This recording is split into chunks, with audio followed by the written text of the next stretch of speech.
So on the table here today, I've got a laptop battery by a company called, I can't actually pronounce that, Kingsener. I'll go with that. And this one is a battery replacement for a Razer Blade Stealth. I believe it's a late 2016 model with the i7 7500U in it. The instructions are reasonably decent. Actually written out in relatively good English, or at least good enough for me to see no mistakes.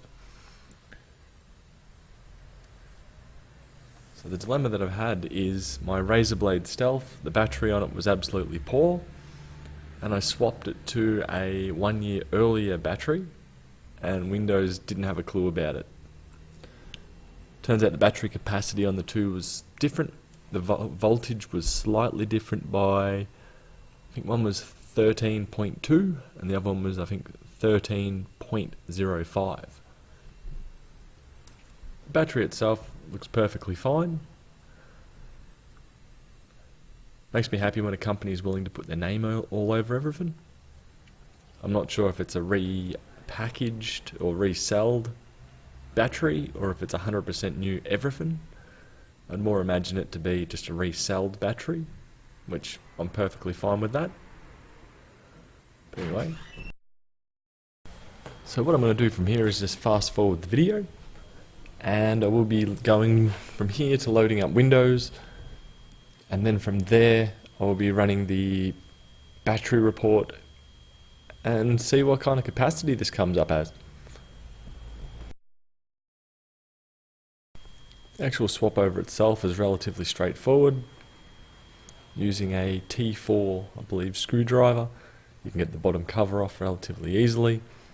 Then from there it's some Phillips head screws. The battery did come with two sets of screws, a Phillips head, and I think it was a T3 screwdriver. So they did supply the wrong screwdriver in the kit.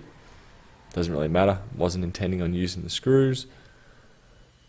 They weren't magnetic, so they weren't anything special at all. But now with the battery swapped over, we'll fire up the laptop.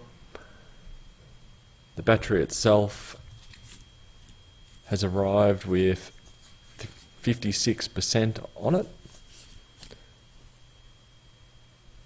And since this video, I've had it on charge while using it.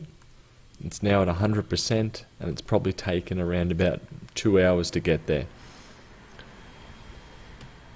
Which, going by the recommendation on the instruction paper that came with it, it recommends to leave it on charge for, 6 to 12 hours to begin with. And then from there, they want me to drain it down to about 3%, and then repeat the process from there to hopefully get optimal battery life, which hopefully should be quite a few hours. So just loading up the battery report now.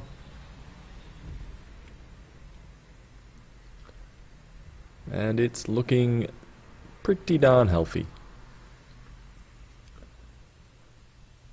So from here, hopefully I'll be getting a long battery life out of this laptop and make it extremely usable, considering it's an Ultrabook. But time will tell. Anyway, that's all for today, and I'll see you later.